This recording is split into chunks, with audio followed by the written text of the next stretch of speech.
Llegamos así al final de la primera parte de nuestro curso, en la cual nos habíamos propuesto como meta aclarar algunos conceptos fundamentales de la ética.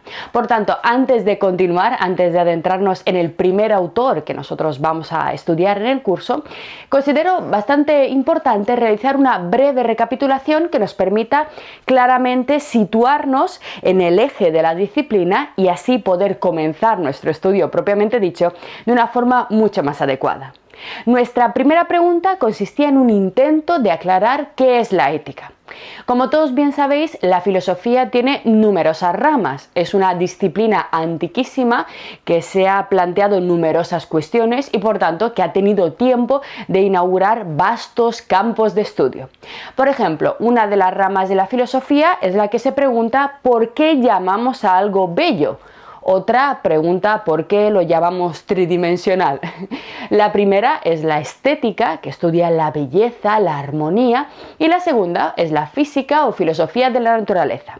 Pues bien, entre todas las numerosas ramas que constituyen el frondoso árbol de la filosofía, una de ellas se pregunta específicamente por las acciones humanas. Sin embargo, esta pregunta daba lugar a su vez a enormes nuevos campos de estudio que hemos recorrido rápidamente a lo largo de la primera parte. Vimos que la acción humana era un concepto extremadamente complejo que mostraba numerosísimas facetas que son estudiadas por diversas ramas de estudio como la biología, la neurobiología, la psicología y la filosofía, como en el caso de la teoría de la acción. Y también observamos que la ética se interesa por la acción por un tipo específico de acciones que eran las que se podían calificar como acciones voluntarias y conscientes. Es decir, aquellas acciones en las que el sujeto se vive como agente responsable de sus actos. Estos dos rasgos a su vez nos llevaban a reflexionar acerca de dos problemas importantísimos, la autoconsciencia y la libertad. Tuvimos oportunidad de ver algunas de las teorías que ponían en cuestión la existencia de la libertad, como por ejemplo el experimento de Libet, y lo más importante de todo, descubrimos que para poder hacer ética era absolutamente necesario aceptar como verdaderas un conjunto de teorías, un conjunto de ideas que ni mucho menos han sido resueltas y respecto a las cuales no se ha dicho para nada la última palabra. Hacer ética, por tanto, supone aceptar un conjunto de lo que llamamos en filosofía peticiones de principio. ¿Qué son estas peticiones de principio? Son axiomas no suficientemente justificados ni demostrados que sin embargo nos sirven como punto de partida de una teoría y en torno a los cuales vamos a construir las teorías éticas. Así que la ética, todas las formas de la ética que se han dado a lo largo de la historia occidental, incluidas por supuesto las de los tres autores que nosotros vamos a estudiar en nuestro curso, aceptaban tres peticiones de principio iniciales: la conciencia, la voluntad y la libertad referida a las acciones humanas.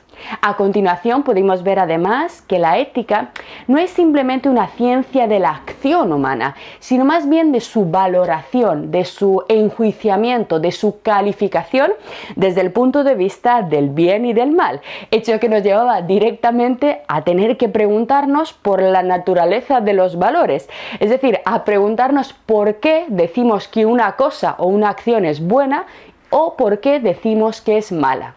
Respecto a esta cuestión, a la naturaleza de los valores, vimos que existían fundamentalmente tres grandes teorías. El objetivismo decía: llamamos buena y mala una cosa simplemente porque ésta nos es beneficiosa materialmente, es decir, funcional desde el punto de vista de la supervivencia, o no. El subjetivismo nos decía: no importa cómo sean las cosas en la realidad objetiva, los valores, llamar bueno o malo o algo, depende en realidad de nuestras reacciones psicológicas y emocionales ante las cosas, que muchas veces no tienen que ser coherentes con sus cualidades físicas, ¿no? Veíamos que algunas personas reaccionan positivamente ante determinados estímulos y otras negativamente, y dependiendo de estos estados emocionales y psicológicos, llamábamos buena o mala a una cosa o a una acción. Y finalmente la tercera teoría era aquella que decía que el valor positivo o negativo de las acciones y de las cosas no derivaba ni de las cualidades físicas ni de los estados psicológicos, sino más bien habían sido definidas en el marco religioso absoluto y trascendente como pecados o como virtudes dentro de las reglas de una religión revelada. Finalmente reflexionamos de forma muy breve, seguiremos trabajándolo mucho a lo largo del curso, acerca de la posición más común que suele tener la gente en el siglo XXI acerca de los valores éticos, que es el relativismo moral, el relativismo ético. Vimos un poco el problema de los límites, el hecho de que muchos nos llamamos relativistas, pero que realmente el relativismo no es decir que cualquier cosa vale. Y finalmente pudimos descubrir que la última petición de principio que había que aceptar para poder empezar a hacer ética era eso llamado humanidad.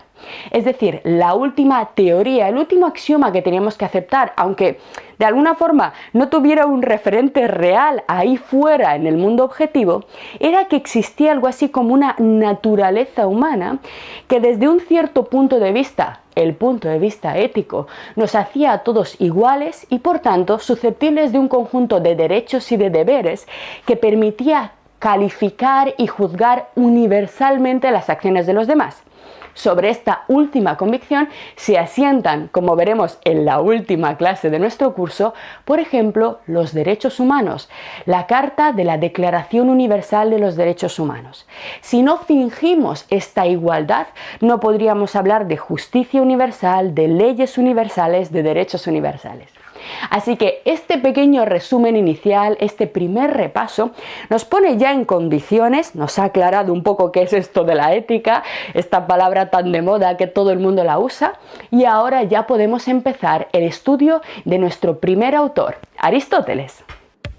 Lo que acabas de ver es solo un pequeño fragmento de nuestro curso. Si quieres disfrutarlo en su totalidad y descubrir muchos otros cursos, también de historia de la ciencia y de historia del arte, visita nuestra web anaminecam.com. Y recuerda, este proyecto solo es posible gracias a nuestro programa de microfinanciación.